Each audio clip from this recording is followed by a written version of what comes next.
పిఠాపురంలో పోలీసులు అప్రమత్తంగా వ్యవహరించాలని ఉప ముఖ్యమంత్రి పవన్ కళ్యాణ్ అన్నారు. పట్టణంలో ఈవ్ టీజింగ్ను అంతం చేయాలన్నారు. గంజాయిని నిర్మూలించాలని సూచించారు. వీఐపీ ట్రీట్మెంట్ తగ్గి కామన్ మ్యాన్ ట్రీట్మెంట్ పెరగాలన్నారు. అంటే పిఠాపురం పట్టణంలో కొంత ఎస్పీ గారి దృష్టికి తీసుకొస్తా ఉన్నా కొంత ఉదాసీనంగా ఉన్నారు మన పోలీస్ వ్యవస్థ అని చెప్తా ఉన్నారు. ఒకసారి మీరు చేయండి, ఎందుకంటే చిల్లర దొంగతనాలు పెరుగుతూ ఉన్నాయి. గంజాయికి అలవాటు పడ్డ కుర్రాళ్ళు 100-500 లాక్కొని పోతా ఉన్నారు. ఈవ్ టీజింగ్ పెరిగిపోయింది. బైక్స్ మీద రౌండ్స్ కొడుతూ అమ్మాయిల్ని ఇబ్బంది పెడుతూ వేధిస్తున్నారు. ఇలాంటివన్నీ చాలా ఉన్నాయి. ఎందుకంటే నేను ఈవ్ టీజింగ్ అనేది నాకు చాలా చిరాకు. నిస్సహాయ స్థితిలో ఉన్న ఆడపిల్లల్ని వేధించడం అనేది మగతనం కాదు. అది మీరు మగతనం కావాలంటే జిమ్నాస్టిక్స్కి వెళ్ళండి.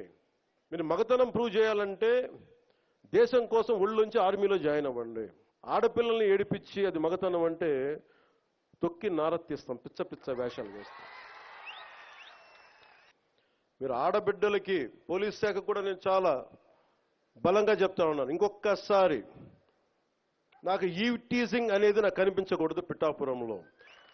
ఎందుకంటే నా నియోజకవర్గాన్ని నేను సవ్యంగా చేసుకోలేనప్పుడు,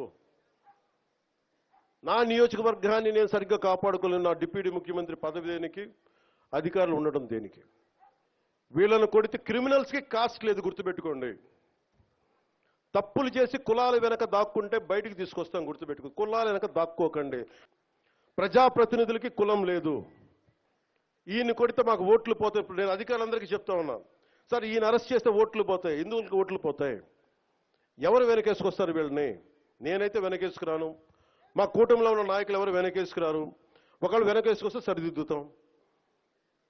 అంతేకాని నిస్సహాయంగా పవన్ కళ్యాణ్ బిడ్డలు బాగానే ఉంటారు, వాళ్ళు నాన్న రక్షించుకోగలరు. ఒక సగటు మనిషి, సగటు క్లర్క్, సగటు క్లాస్ 4 ఎంప్లాయ్, వాళ్ళని కదా సంరక్షించాల్సింది మనం.